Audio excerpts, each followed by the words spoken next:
وغشيتهم الرحمة ونزلت عليهم السكينة وذكرهم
كان آباؤكم وأبناؤكم وإخوانكم وأزواجكم وعشيرتكم وأموال اقترفتموها وتجارة تخشون كسادها ومساكن ترضونها أحب إليكم من الله ورسوله وجهاد في سبيله فتربصوا حتى يأتي الله بأمره والله لا يهدي القوم الفاسقين যদি তোমাদের কাছে তোমাদের পিতামাতা তোমাদের সন্তান তোমাদের স্ত্রী তোমাদের ভাই বোন তোমাদের স্বামী তোমাদের স্ত্রী তোমাদের বংশ সবকিছু এমনকি তোমাদের উপার্জিত সম্পদ তোমাদের সেই পছন্দনীয় বাড়ি গাড়ি সবকিছুর ভালোবাসা যদি নবীর চেয়ে বেশি হয়ে যায় আল্লাহর চেয়ে বেশি হয়ে যায়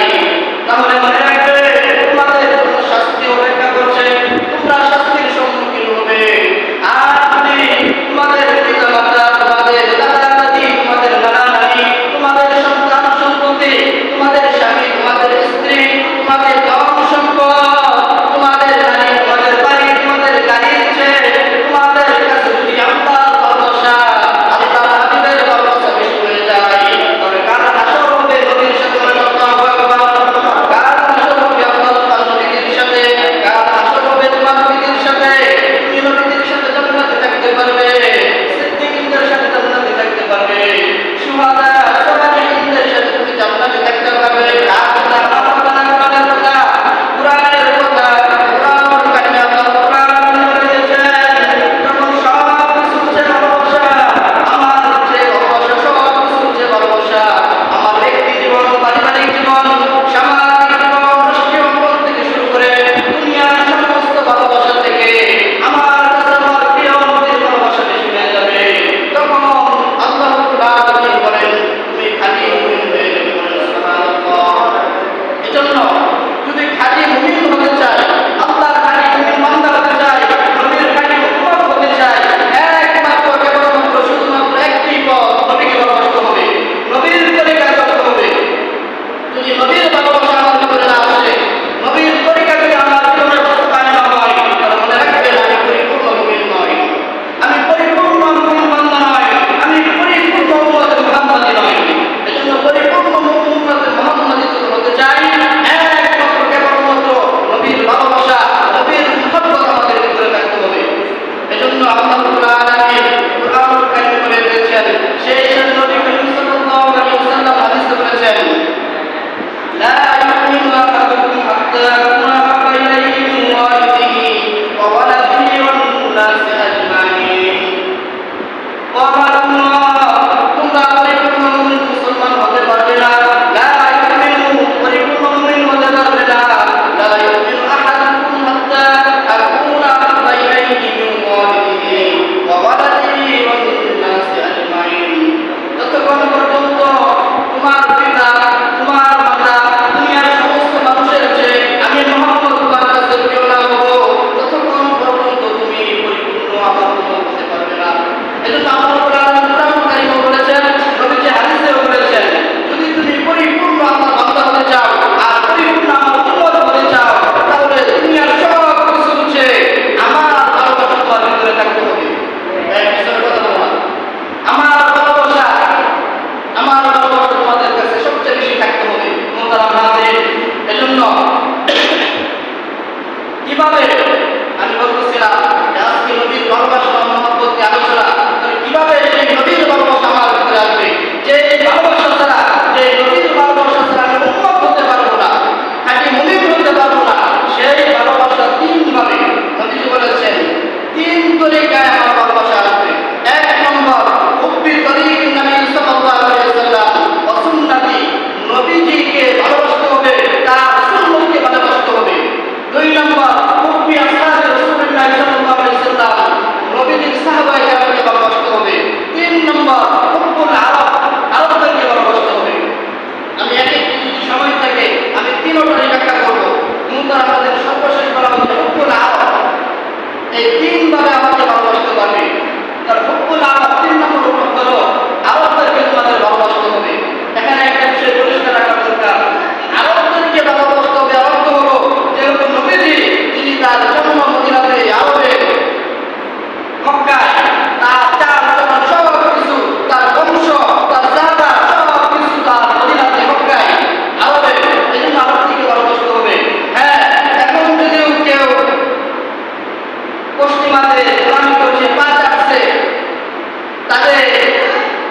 তারা দাবিত হচ্ছে, অনিসলামিক কালচার তাদের ভিতরে ঢুকে গেছে, কিন্তু তাদের দুষ না খুলে তাদের হেদায়েতের জন্য দোয়া করতে হবে, কারণ তারা নবীর দেশের লোক।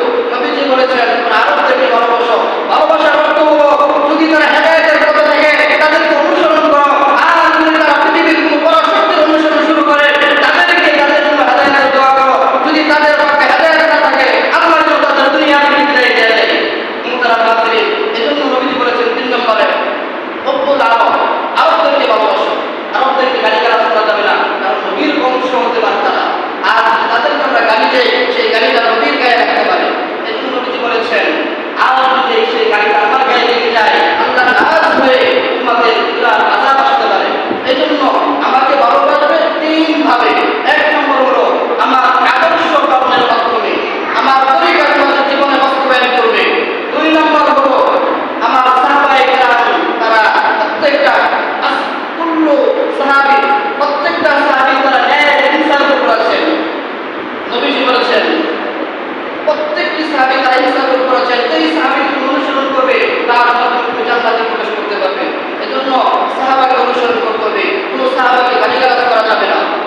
সাহাবাকে গালিগালাজ করা তো দূরের কথা, সাহাবায়ে কেরাম যে জুতাতে তারা হেঁটেছেন, সেই জুতার তলায় যে নিচে বালু ছিল, সেই বালু সেই জুতার তলায় সমান আমরা নয়। সাহাবায়ে কেরাম এমন ছিলেন, আশারে মুবাশশারা 10 জন সাহাবায়ে কেরাম দুনিয়া থাকতে জান্নাতের সার্টিফিকেট পেয়েছে, বলে সুবহানাল্লাহ।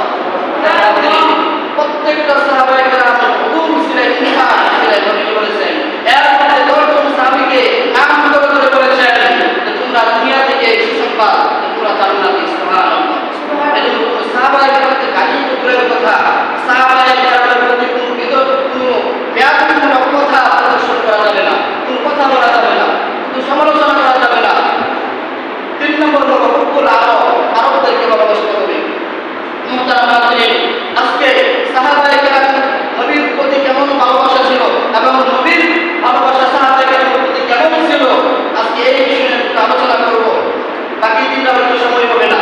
মুহতারাম হাজিরিন, রাদিয়াল্লাহু তাআলা আনহুম, সাহাবায়ে কেরামের ব্যাপারে কোরআন কারিমে এসেছে যে সাহাবায়ে কেরাম এমন যাদের প্রতি আল্লাহ সন্তুষ্ট হয়ে গেছে, আল্লাহ তাদের প্রতি সন্তুষ্ট হয়ে গেছে, তারাও আল্লাহর প্রতি সন্তুষ্ট, আল্লাহ তাদের প্রতি সন্তুষ্ট।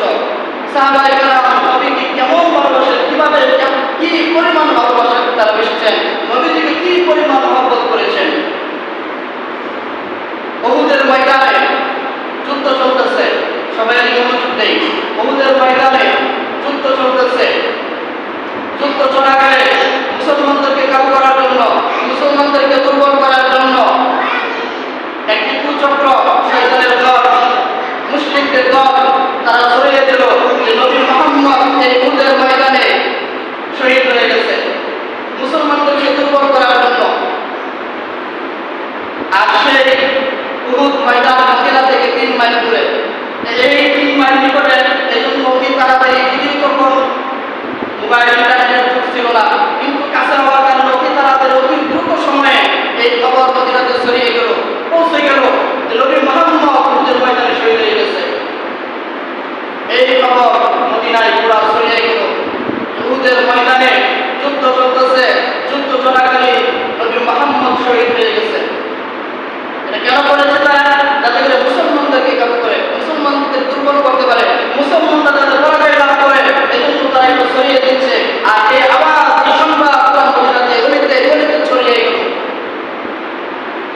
একজন মহিলা ছিলেন, তিনি যখন এই আওয়াজ শুনতে পেলেন, এই সংবাদ যখন শুনতে পেলেন নবী মুহাম্মদ রাসূলুল্লাহ সাল্লাল্লাহু আলাইহি ওয়াসাল্লাম তিনি উহুদের ময়দানে শহীদ হয়ে গেলেন। তিনি আর ঠিক থাকতে পারলেন না, তিনি ঘর থেকে বের হয়ে গেলেন। বেহুশ অবস্থা, চিন্তিত মুখ নিয়ে তিনি উহুদের দিকে ছুটতে লাগলেন, দৌড়াতে লাগলেন। দৌড়াতে রাস্তায় পথিমধ্যে অনেকের সাথে দেখা হলো, যাদের সাথে সাক্ষাৎ হলো, দেখা হলো, প্রত্যেককে জিজ্ঞাসা করলেন আমার নবীর কি অবস্থা,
এই মুহূর্তে তাকে হত্যা করবে। এর আগে মুশরিকদের যে সর্দার ছিল, যে লিডার ছিল, সে বলল, হে যায়েদ, তোমার শেষ সুযোগ, হত্যা করার আগে তোমাকে একটা প্রস্তাব দিচ্ছি, যদি সহজে মেনে নাও তাহলে তোমাকে এই হত্যা থেকে মুক্ত দেব, তোমাকে ছেড়ে দেব। আর যদি তুমি এটা না মানো তাহলে এই দেখো সব কিছু প্রস্তুত, তোমাকে আজকে আমার সকলের সামনে হত্যা করা হবে। যায়েদ ইবনে তাসলিম রাদিয়াল্লাহু তাআলা জিজ্ঞাসা করলেন, তোমাদের সেই প্রস্তাবটি কি? তখন যায়েদ ইবনে তাসলিম রাদিয়াল্লাহু তাআলা মুশরিক কাফের তারা বলল যে তুমি শুধু এতটুকু স্বীকার করবে, এতটুকু মাথা নত করবে, এতটুকু স্বীকার করবে যে তোমার জায়গায় নবী মুহাম্মদ রাসূলুল্লাহকে হত্যা করা হবে। এটা যদি তুমি স্বীকার করো তাহলে তোমাকে আজকে মুক্তি দেওয়া হবে, তোমাকে হত্যা করা হবে না, তোমাকে ছেড়ে দেওয়া হবে। তখন যায়েদ ইবনে তাসলিম রাদিয়াল্লাহু তাআলা যে উত্তর দিয়েছিলেন, আজকে সেই উত্তরটি শুধু ইতিহাস নয়, ইতিহাসে সংরক্ষিত লিখিত আছে। আমাদের শিক্ষার জন্য আজকে সেই ইতিহাসে সংরক্ষিত তার বাণী লেখা আছে। তিনি বলেছিলেন, হে মুশরিক, হে কাফের, বলিতে গলিতে যত কাফের মুশরিক আছে তোমাদেরকে আমি বলিষ্ঠ কণ্ঠে, দীর্ঘ কণ্ঠে আমি তোমাদেরকে জানিয়ে দিতে চাই, আমি মুহাম্মদ রাসূলুল্লাহ আমার জায়গায় হত্যা করা হবে তো দূরের কথা, মুহাম্মদ রাসূলুল্লাহ সাল্লাল্লাহু আলাইহি ওয়াসাল্লামের পায়ে সামান্য একটা কাঁটা বিঁধবে, এটা আমি বরদাস্ত করব না, করব না, করব না। আল্লাহু আকবার।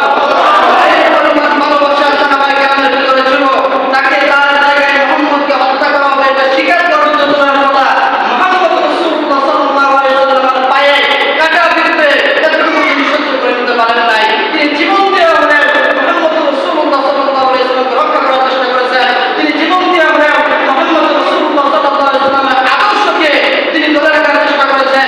তিনি জীবন দিয়ে হলেও মুহাম্মদ রাসূলুল্লাহ সাল্লাল্লাহু আলাইহি ওয়াসাল্লামের আদর্শ সারা পৃথিবীর এক প্রান্ত থেকে আরেক প্রান্তে ছড়িয়ে দেওয়ার চেষ্টা করেছিলেন।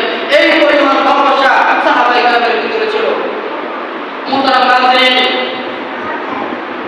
আজকে তাদের ভালোবাসা যখন ইতিহাস করি এবং বয়ান শুনি, বয়ান করি, লজ্জা লাগে, আফসোস লাগে, কি পরিমাণ তাদের নবীর প্রতি তাদের ভালোবাসা ছিল, আর আমাদের ভালোবাসা কোথায়? এজন্য আজকে আমাদের ইমানের বারোটা বেজে গেছে, এজন্য আজকে আমাদের ইমানের বারোটা বেজে গেছে। আমাদের একটা টোকা দিলে আমাদের ইমান দুর্বল হয়ে যায়, একটা গুলির আওয়াজ শুনে আমাদের ইমান দুর্বল হয়ে যায়, ছয়টার ঘুষ দিলে আমাদের ইমান দুর্বল হয়ে যায়। এজন্য নবীজি বলেছেন, শেয়ার জামানায় শুধু দাজ্জাল নয়, দাজ্জালের ছোট কিছু জিনিস এসে তোমাদের ইমানকে ধ্বংস করে দিবে। কেন? তোমার ভিতরে নবীর ভালোবাসা নেই, তোমার ভিতরে নবীর মহব্বত নেই, তোমার জীবনে নবীর তরিকা নেই, তোমার ভিতরে নবীর সুন্নত নেই, তোমার ভিতরে নবীর আদর্শ নেই। যখন নবীর তরিকা নেই, যখন নবীর আদর্শ থাকবে না, যখন নবীর সুন্নত থাকবে না, যখন নবীর আনুগত্য থাকবে না, তখন তোমার ইমান দুর্বল হবে। আর যখন ইমান দুর্বল হবে, দাজ্জাল নয়, দাজ্জালের চালাবার কারণে তুমি ইমান হারাবে। বলেন নাউজুবিল্লাহ। এই জন্য আল্লাহ পাক আমাদের ইমানকে মজবুত করুন, সকলে বলুন আমিন। মুহতারাম নাযরিন, হযরত হুযায়ফা ইবনে ইয়ামান রাদিয়াল্লাহু তাআলা আনহু তিনি পারস্যের সম্রাট কাসরার দরবারে তিনি দাওয়াত আমন্ত্রণ করেন, দাওয়াত করেন, দাওয়াতে গেলেন। কি জন্য?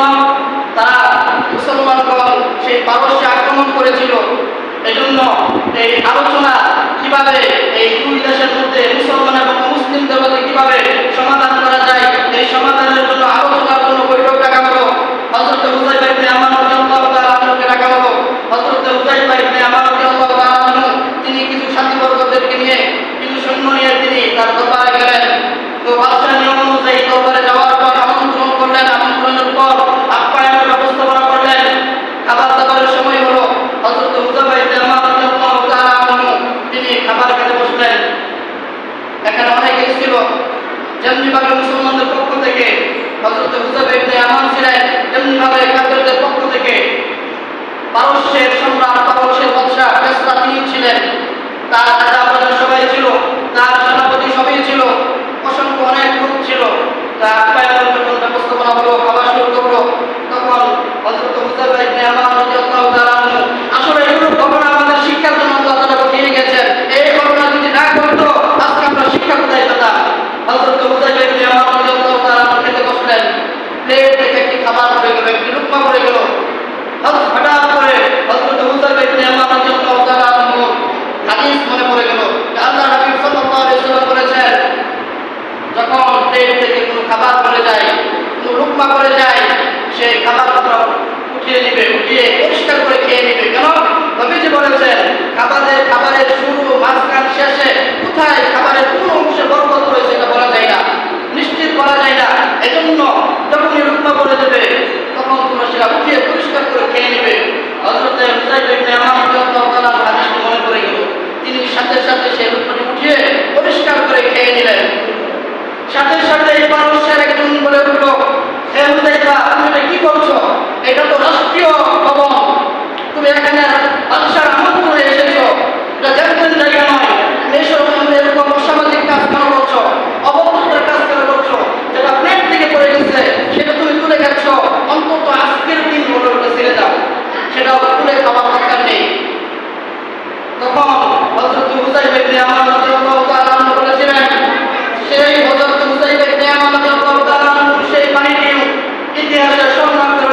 সুন্নাত নবী হাবিব সাল্লাল্লাহু আলাইহি ওয়াসাল্লাম লিহাযা ইয়াকুমাকা আজকে আমি এই দুনিয়াদারদের বাচ্চাদের কারণে এই নির্বুদ্ধদেরকে খুশি করার জন্য আমি নবীর উম্মত হয়ে আমি নবীর সাহাবী হয়ে নবীর সুন্নতকে ছেড়ে দিব কখনো হতে পারে না। আমি জীবন দিলে হলেও আমি এই সুন্নত পালন করব। আল্লাহু আকবার।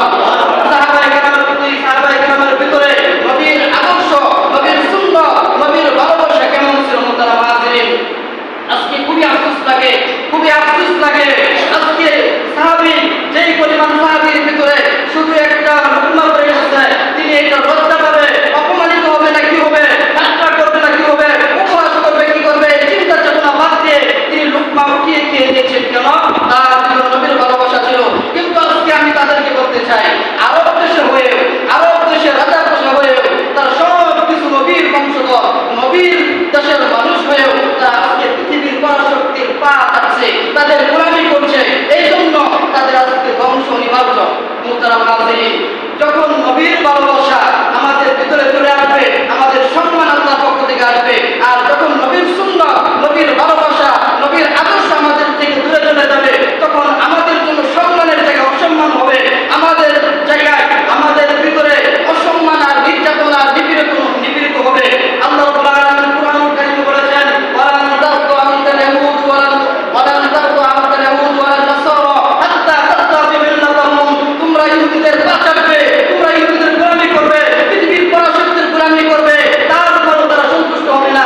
হাত্তা তাত্তাবি মিল্লাতাহুম, যতক্ষণ পর্যন্ত তোমরা তাদের পথ অনুসরণ না করবে, যতক্ষণ পর্যন্ত তোমরা তাদের ধর্ম গ্রহণ না করবে, যতক্ষণ পর্যন্ত তাদের ধর্ম গ্রহণ না করবে, ততক্ষণ পর্যন্ত তারা তোমাদের প্রতি সন্তুষ্ট হবে না। এই জন্য আমরা যেখানে থেকে যেভাবে তাদেরকে রাজি খুশি করতে চাই, কখনো রাজি খুশি হবে না, আমাদেরকে অপমানিত লাঞ্ছিত করবে। কারণ শুধু একবার নয়, দুইবার নয় মুহতারাম হাজিরিন, তারা কখনো হঠাৎ করে এককভাবে সংঘবদ্ধভাবে, কখনো তারা আবার আমেরিকার মাধ্যমে, রাশিয়ার মাধ্যমে, আবার কখনো ইসরায়েল এবং ব্রিটিশের মাধ্যমে, কখনো বারবার মাধ্যমে, কখনো তারা মিত্রবাহিনীর মাধ্যমে যেভাবে যখনই সুযোগ পা তখনই মুসলমানের উপর আক্রমণ করছে। অথচ বর্তমান সারা বিশ্বে মুসলমান 6 কোটি মানুষ আছে, এর মধ্যে 200 কোটি মুসলমান। ইতিপূর্বে পৃথিবীতে কখনো এত পরিমাণ মুসলমান ছিল না। আর এই 200 কোটি মুসলমানের যে পরিমাণ সম্পদ আছে, ইতিপূর্বে পৃথিবীর কোনো মুসলমানের ছিল না। এত মুসলমান হয়ে পৃথিবীর 1/3 হলো মুসলমান। এই 1/3 মুসলমান হয়ে এবং পৃথিবীর এই মুসলমানদের পরিমাণ সম্পদ, ইতিপূর্বে সম্পদের মালিক তারা ছিল না। এই পরিমাণ মানের সম্পদ হয়েও তারা আজকে মাথা উঁচু করে দাঁড়াতে পারছে না। তারা আজকে তাদের জীবনে অপমান আর অবহেলিত হচ্ছে, তারা লাঞ্ছিত আর বঞ্চিত হচ্ছে, তারা নির্যাতিত আর নিগৃহীত হচ্ছে। এর কারণ একটাই, নবীর ভালোবাসা নাই, নবীর তরিকা নেই। কথা বলে ঠিক কিনা? নবীর ভালোবাসা না থাকার কারণে, নবীর সুন্নাত না থাকার কারণে, নবীর আদর্শ না থাকার কারণে আজকে আমরা কদমে কদমে অপমানিত আর অবহেলিত হচ্ছি, লাঞ্ছিত আর বঞ্চিত হচ্ছি, নির্যাতিত আর নিপীড়িত হচ্ছি। এর কারণ হলো আমরা নবীর সুন্নাত তরিকা ছেড়ে দিয়েছি। যদি কোনো ট্রেন তার লাইন বিচ্যুত হয়ে যায়, তার বিপদের সম্মুখীন হতেই হবে। আজকে মুসলমান যদি ইসলাম নামক শরীয়ত বাদ দিয়ে কোনো তরিকায় চলতে চায়, তাদের জাহান্নাম নামক বিপদ অবশ্যই আসবে। আমরা কথা বলা ঠিক কিনা? আল্লাহ রাব্বুল আলামিন কুরআনুল কারীমে কুল ইন কুনতুম তুহিব্বুনাল্লাহ ফাত্তাবিউনি ইউহিব্বুকুমুল্লাহ ওয়া ইয়াগফির লাকুম যুনুবাকুম আল্লাহু গফুরুর রহিম। এই আয়াতে কারিমা আমাদের শিক্ষার জন্য বলে দিয়েছেন। এই আয়াতের তর্জমা অনুবাদ আমি একটু করে করছি। আগে আমি যে কথা বলতে চাই মুহতারাম হাজিরিন, আজকে এই সারা বিশ্বে 200 কোটি মুসলমান হয়েও আমাদের ডাক কেউ শুনছে না, আমাদের আহ্বান কেউ শুনছে না, আমাদের দাওয়াত কেউ গ্রহণ করছে না। এর কারণ হলো আমরা আমাদের আদর্শ ছেড়ে দিয়েছি, আমাদের ডাক কেউ শুনছে না। অথচ মুসলমান কেমন ছিল? মুসলমান শুধু মুসলমান মানুষ, শুধু মানুষের ডাক শুনে নাই, মুসলমানের ডাক জঙ্গলের সাপ বিচ্ছু থেকে, বিষাক্ত সাপ বিচ্ছু থেকে শুরু করে, কীট পতঙ্গ থেকে শুরু করে হিংস্র প্রাণী মুসলমানের কথা শুনেছে। ইতিহাসে লেখা আছে হযরত উকবা ইবনে নাফি রাদিয়াল্লাহু তাআলা আনহু, আল্লাহর হাবিব সাল্লাল্লাহু আলাইহি ওয়াসাল্লামের এক দামি সাহাবী ছিলেন। তিনি আফ্রিকা অভিযানে বের হলেন, তার সাথে কিছু সৈন্য ছিল। আফ্রিকা অভিযানে বের হওয়ার পর মধ্যে তিনি চিন্তা করলেন, এত দূর চলে এসেছি, ইসলামের প্রয়োজন। এই জন্য চিন্তা করলেন যে আজকে আমরা আফ্রিকায় এই মহাজঙ্গলে ইসলাম নিব। আশ্চর্যের বিষয়, জঙ্গলে হলে মহাজঙ্গল, আবার এর মধ্যে কত বিষাক্ত সাপ বিচ্ছু আছে, কীট পতঙ্গ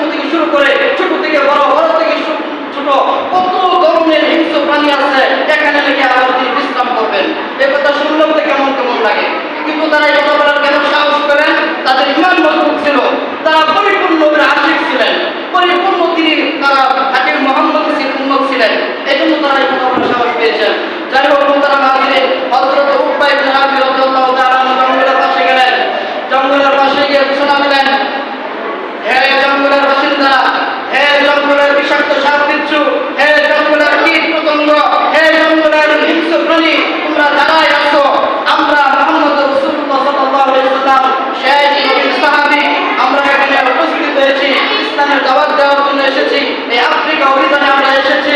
আজকে আমাদের বিশ্রামের প্রয়োজন, এই জঙ্গলে আমরা বিশ্রাম নিব। যে যেখানে আছো তোমরা জঙ্গল থেকে বের হয়ে যাও। মুহতারাম হাজিরিন, ইতিহাসে লেখা আছে এই ঘোষণা দেওয়ার সাথে সাথে জঙ্গলের সাপ বিচ্ছু থেকে শুরু করে হিংস্র প্রাণী পর্যন্ত জঙ্গল থেকে বের হয়ে গেছে। বলেন সুবহানাল্লাহ। মুহতারাম হাজিরিন, তাদের কথা প্রাণী শুনেছে, কিন্তু আজকে আমরা মুসলমান, আমাদের কথা মুসলমানই শুনছে না। আমাদের কথা মুসলিম কিভাবে শুনবে? আমাদের দাওয়াত মুসলিম কিভাবে গ্রহণ করবে? আজকে আমাদের দাওয়াত, আমাদের কথা, আমাদের ডাক, আমাদের আহ্বান মুসলমানই শুনছে না। তার কারণ হলো আমরা নবীর আদর্শ থেকে দূরে সরে গেছি, আমরা নবীর সুন্নাত থেকে দূরে সরে গেছি।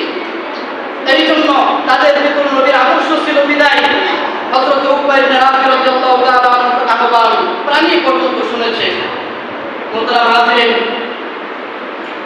আল্লাহ নবী সাল্লাল্লাহু আলাইহি ওয়াসাল্লাম কোরআনুল কারীম বলেছেন, কুল ইন কুনতুম তুহিব্বুনাল্লাহ ফাত্তাবিউনি ইউহিব্বুকুমুল্লাহ ওয়া ইয়াগফির লাকুম যুনুবাকুম আল্লাহু গফুরুর রহিম। যদি তোমরা আমাকে ভালোবাসতে চাও তাহলে আগে নবী মুহাম্মদ রাসূলুল্লাহ সাল্লাল্লাহু আলাইহি ওয়াসাল্লামের অনুসরণ করো, তাকে ভালোবাসো। তাকে ভালোবাসার অর্থ হলো তোমাদের জীবনে তার আদর্শ বাস্তবায়ন করো, তার তরিকায় তোমরা তোমাদের জীবন পরিচালিত করো। তিনি যেভাবে দিক নির্দেশনা দিয়েছেন সেই দিক নির্দেশনা অনুযায়ী তোমরা তোমাদের জীবন পরিচালিত করো। নবীজি বলেছেন বিদায় হজের ভাষণে, তারাকতু ফীকুম আমরাইন লা তাদুল্লু মা তামাসসাকতুম বিহিমা কিতাবাল্লাহি ওয়া সুন্নাত রাসূলি। আমি আজকে বিদায় হজের ভাষণে তোমাদেরকে বলতে চাই, হয়তো আজকে একদিন তোমাদের মাঝ থেকে আমি বিদায় নিব, কিন্তু আমি তোমাদের জন্য দুটি জিনিস রেখে যাচ্ছি। একটা হলো আল্লাহ তাআলার বাণী আল কোরআন, আরেকটি হলো আমার বাণী রেখে যাওয়া সুন্নাত। এই দুটি জিনিস যদি তোমরা তোমাদের জীবনে পরিচালিত করতে পারো, আঁকড়ে ধরে রাখতে পারো, কোরআন এবং হাদিস অনুযায়ী, কোরআন এবং সুন্নাহ অনুযায়ী তোমাদের জীবন পরিচালিত করতে পারো, তাহলে পৃথিবীর কোনো পরাশক্তি, যাদেরকে আমরা পরাশক্তি মনে করি রাশিয়া আমেরিকা সহ পৃথিবীর কোনো পরাশক্তি, কোনো অমুসলিম, কোনো ইহুদি নাসারা তোমাদেরকে বিপদগামী করতে পারবে না। আর যখন আমার আদর্শ ছেড়ে দিবে, যখন কোরআন ছেড়ে দিবে, যখন সুন্নাত ছেড়ে দিবে, তোমাদের জীবনে ধ্বংস আর ধ্বংস আসবে। প্রতিটি মুহূর্তে বিপদের সম্মুখীন হবে, তোমাদের ঈমান দুর্বল হতে হতে একদিন ঈমান হারা হয়ে যাবে। বলে নাউযুবিল্লাহ। এজন্য আমাদের সেই নবীজির মেসেজ আমাদের জীবন বাস্তবায়ন করতে হবে। এক নম্বর আল কোরআন, দুই নম্বর হলো নবীজির ভালোবাসা, নবীজির সুন্নাত অনুযায়ী আমাদের জীবন পরিচালিত করতে হবে। মান কানা লিল্লাহি কানা আল্লাহু লাহু ফিদ দুনিয়া ওয়াল আখিরাহ। যে আল্লাহর জন্য হয়ে যায়, আল্লাহ তার জন্য হয়ে যায়। নবী করিম সাল্লাল্লাহু আলাইহি ওয়াসাল্লাম থেকে শুরু করে সাহাবায়ে কেরাম পর্যন্ত তারা আল্লাহর জন্য হয়ে গেছিলেন, এজন্য আল্লাহ তাদের জন্য হয়ে গেছেন। মুহতারাম হাজিরিন, এজন্য আল্লাহর জন্য হতে হবে। আর যদি আল্লাহর জন্য হতে চাই, নবীর জন্য হতে হবে। কারণ আমি নবীর ভালোবাসা ছাড়া, নবীর তরিকা ছাড়া, নবীর আদর্শ ছাড়া, নবীর সুন্নাত ছাড়া আল্লাহকে পাবো না। নবীজি নিজেই বলেছেন, আমার আদর্শ মানো, আমার আনুগত্য করো, তাহলে তোমরা আল্লাহকে পেয়ে যাবে। কারণ আল্লাহ তাআলা আমাকে তোমাদের হেদায়েতের জন্য পাঠিয়েছেন, কোরআন দিয়ে তোমাদের হেদায়েতের জন্য পাঠিয়েছেন। মুহতারাম হাজিরিন, এজন্য আল্লাহর জন্য আগে হতে হবে। আর আল্লাহর জন্য যদি আল্লাহর জন্য হতে হবে, আল্লাহ তার জন্য হয়ে যাবে। আর যদি আল্লাহর জন্য হতে চাও, তাহলে নবীর জন্য হতে হবে আগে। নবীর জন্য কেমন হয়েছিল আল্লাহ তাআলা? মুহতারাম হাজিরিন, আমি একটু শুরু থেকেই বলি। পৃথিবীর শুরু থেকে হযরত আদম আলাইহিস সালামের পর সবচেয়ে বড় যে মহাপ্লাবন হয়েছিল হযরত নূহ আলাইহিস সালামের জমানায়। হযরত নূহ আলাইহিস সালাম এর জমানায় যখন মহাপ্লাবন হলো, তখন আল্লাহ রাব্বুল আলামিন হযরত নূহ আলাইহিস সালামকে বললেন, হে নূহ, যারা তোমার দাওয়াত গ্রহণ করেছে, এই কালিমার দাওয়াত যারা গ্রহণ করেছে, তাদেরকে তুমি একসাইড করো, আলাদা করো। আর যারা দাওয়াত গ্রহণ করে নাই, আমি তাদেরকে পৃথিবীর মানচিত্র থেকে বিদায় দিয়ে দিব। এই জন্য আল্লাহ তাআলার হুকুম অনুযায়ী হযরত নূহ আলাইহিস সালাম তিনি তার উম্মতকে নিয়ে একটি কিস্তিতে, একটি নৌকাতে উঠলেন। এই মহাপ্লাবন থেকে আল্লাহ রাব্বুল আলামিন হযরত নূহ আলাইহিস সালাম এবং তার উম্মতকে মুক্ত দিলেন। কেন দিলেন? কারণ হযরত নূহ আলাইহিস সালাম আল্লাহর জন্য হয়ে গেছেন, এজন্য দুনিয়াতে আল্লাহ তার জন্য হয়ে গেছেন। মুহতারাম হাজিরিন, হযরত ইব্রাহিম আলাইহিস সালামের ঘটনা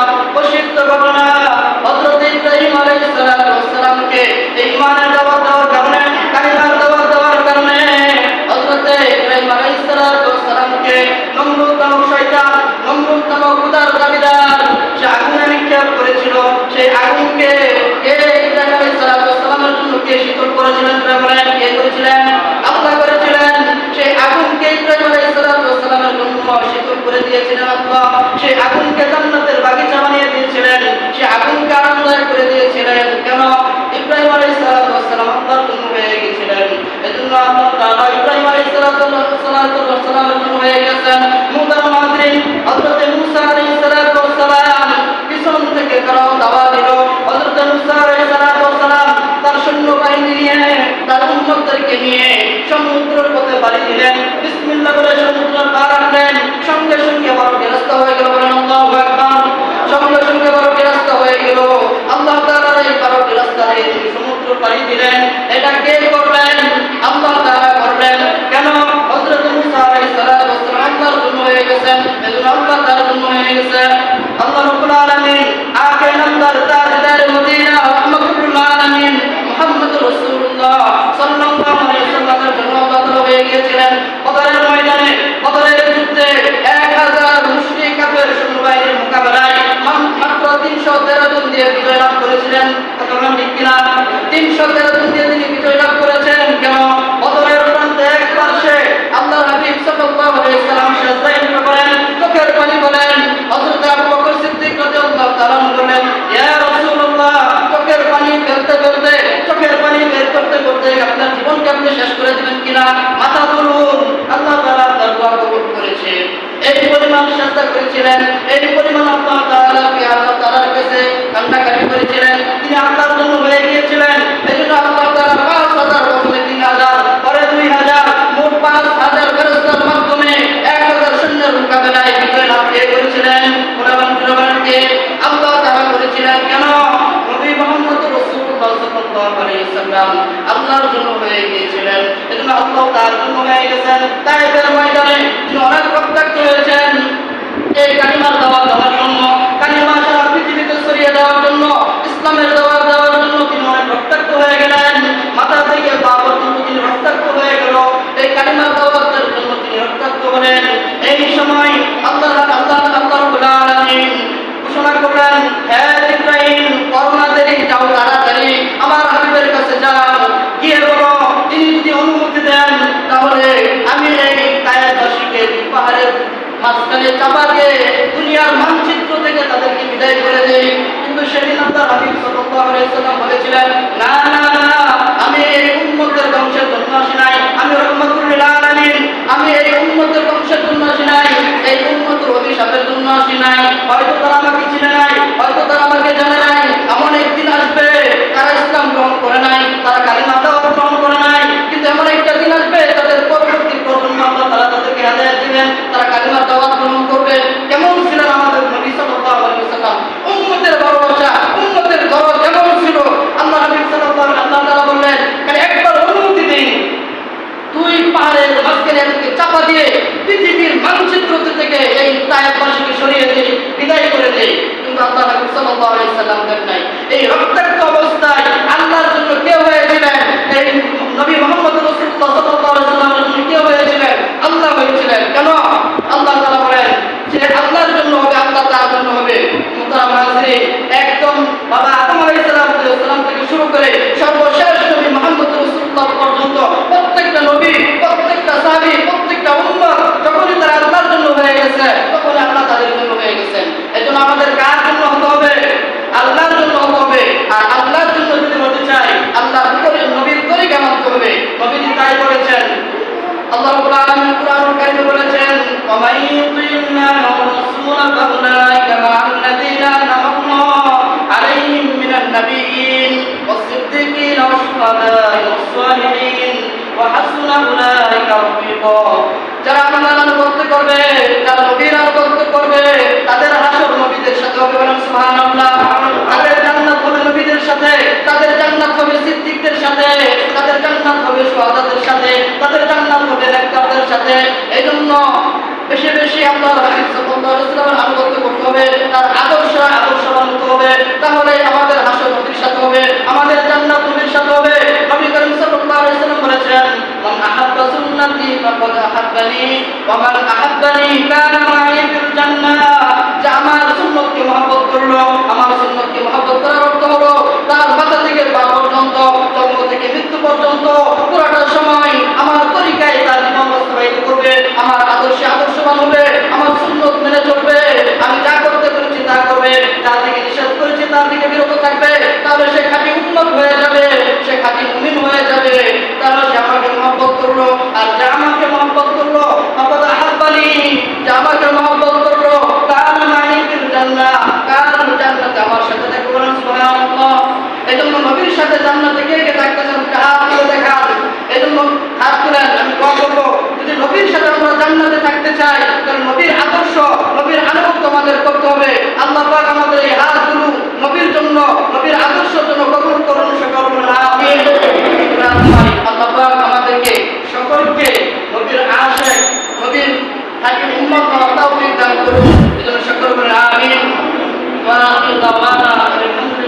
আলহামদুলিল্লাহ।